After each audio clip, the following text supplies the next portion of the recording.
আগামী পর্বে দেখেছেন ইউসুফকে তার হিংসাত্মক ভাইয়েরা কূপে ফেলে দেয়। ইউসুফ জুলেখা সম্পূর্ণ পর্ব পেতে ইসলাম প্রতীক চ্যানেলটি সাবস্ক্রাইব করে সাথে থাকুন। ইউসুফকে কূপে ফেলে তারা কি জবাব দিবে ইয়াকুব নবীকে? তারা খুবই চিহ্নিত। তারা বুদ্ধি বার করতে থাকে। তারা ইউসুফের পোশাকে রক্ত মাখায় এবং ইয়াকুব নবীকে বলবে এক দল নেকড়ে ইউসুফকে আক্রমণ করে এবং তাকে তারা ছিন্ন ভিন্ন করে ফেলে। ইউসুফকে আমরা রক্ষা করতে পারিনি। ইউসুফকে নেকড়েরা নিয়ে যায়। এদিকে আল্লাহ পাক তার নবী ইউসুফকে হেফাজত করেন কূপের মধ্যে। সন্ধ্যা নামতেই তারা বাড়িতে যায় এবং রক্তমাখা পোশাক ইউসুফ নবীকে দেখায় এবং তারা সবাই মায়া কান্না করতে করতে বলে, ইউসুফকে নেকড়েরা নিয়ে গেছে, আমরা রক্ষা করতে পারিনি। ইয়াকুব নবী এ খবর শুনে সাথে সাথে মাটিতে লুটে পড়েন। ইয়াকুব নবী খুবই ভেঙে পড়েন এবং সবাইকে নিয়ে ইউসুফকে খুঁজতে যান। তারা সবাই ইউসুফকে খুঁজতে থাকে কিন্তু তারা ইউসুফকে পায়নি। রাত গভীর হতেই আল্লাহ পাক তার একজন প্রতিনিধি পাঠান ইউসুফকে দেখে রাখার জন্য এবং প্রতিনিধি হলেন জিব্রাইল আলাইসাল্লাম। তিনি ইউসুফকে বলেন, তুমি আগামীতে নবী হবে। কূপে ফেলা সবই আল্লাহর ইচ্ছাতে। তুমি ধৈর্য ধরো, ভয় পেও না, আমি তোমার দেখাশোনার দায়িত্বে আছি। পরের দিন ইয়াকুব নবী সবাইকে নিয়ে ইউসুফকে আবারও খুঁজতে আসেন মরুভূমিতে। তখনই তারা কূপের মধ্যে আসে এবং ইউসুফকে তারা ডাকতে থাকে। তখনই আল্লাহর ফেরেশতা ছোট্ট ইউসুফ নবীকে ঘুম পাড়িয়ে দেন আল্লাহর আদেশে। ইউসুফ নবী তাদের ডাক শুনতে পাননি। তারা সবাই চলে যায়। একটু পরে ভাইয়েরা আসে এবং ইউসুফ নবীকে ডাকতে থাকে। তখনই ইউসুফ নবী তাদের ডাকে সাড়া দেন। তারা সবাই ইউসুফ নবীকে জিজ্ঞাসা করে, তুমি তাদের ডাকে সাড়া দাওনি কেন? ইউসুফ নবী বলেন, আমি ঘুমিয়েছিলাম। এবং ইউসুফের ভাই লাবি তাকে খাবার দেয়। লাবি ইউসুফ নবীকে কূপ থেকে তুলতে চায়। তারা সবাই লাবিকে মেরে ফেলার হুমকি দেয়। ইউসুফ নবীকে কূপে রেখে তারা সবাই আবার চলে যায়। এদিকে ইয়াকুব নবী বুঝতে পারেন ইউসুফকে মানুষরূপী নেকড়েরা খারাপ কিছু করেছে। বারবার তাদেরকে ইউসুফের কথা জিজ্ঞাসা করতে থাকেন এবং তারা একই কথা বলতে থাকেন, নেকড়ে নিয়ে গেছে ইউসুফকে। তখনই ইয়াকুব নবী রক্তমাখা পোশাক দেখান এবং বলেন, নেকড়েরা আক্রমণ করলে পোশাক অক্ষত থাকে কিভাবে?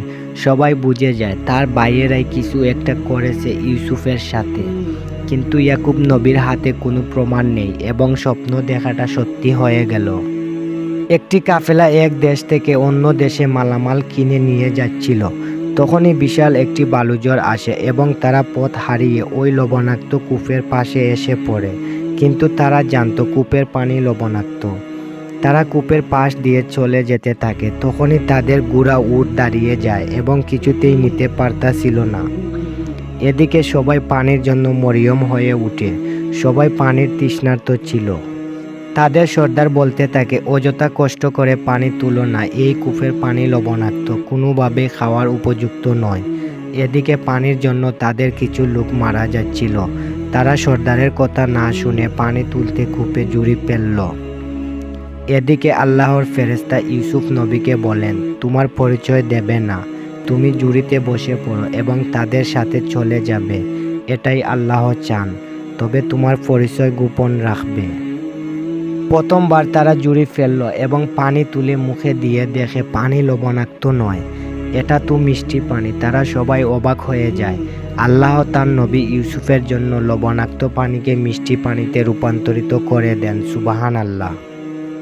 তারা আবার পানি তোলার জন্য জুড়ি ফেলল। ফেরেশতা ইউসুফ নবীকে বলেন, উঠে পড়ো এবং তাদের সাথে চলে যাও, এটাই আল্লাহর নির্দেশ। তারা লক্ষ্য করল জুড়িটা অনেক ভারী হয়ে আসে। কয়েকজন মিলে তারা জুড়িটা তুলতে থাকে। তখনই তারা দেখতে পায় এত সুন্দর একটি বালক। তারা প্রথমে জিজ্ঞাসা করল, তুমি মানুষ না ফেরেশতা? ইউসুফ নবী এতটাই সুন্দর ছিলেন। তারা এক দৃষ্টিতে তাকিয়ে থাকে। কাফেলাগণ ইউসুফ নবীকে জিজ্ঞাসা করতে থাকে, তুমি কিভাবে এই কূপের মধ্যে? তিনি কোনো কথার উত্তর দিলেন না। দূর থেকে তার ভাইয়েরা সব কিছু দেখছিল এবং তারা চলে আসে এবং তাদেরকে বলতে থাকে, আমাদের পলাতক গোলামকে ফিরিয়ে দাও।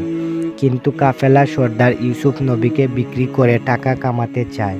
কারণ ইউসুফ নবীর সৌন্দর্য দেখে তারা বেহুশ হয়ে পড়ে এবং ভাবতে থাকে এই বালককে গোলাম হিসেবে অনেক টাকায় বিক্রি করা যাবে। অবশেষে তার ভাইয়েরা ইউসুফ নবীকে সামান্য টাকায় বিক্রি করে দেয় কাফেলাদের কাছে। তারা একটি রসিদ লিখে নেয় ভাইদের কাছ থেকে তারা যে গোলাম হিসেবে ইউসুফকে কিনেছে।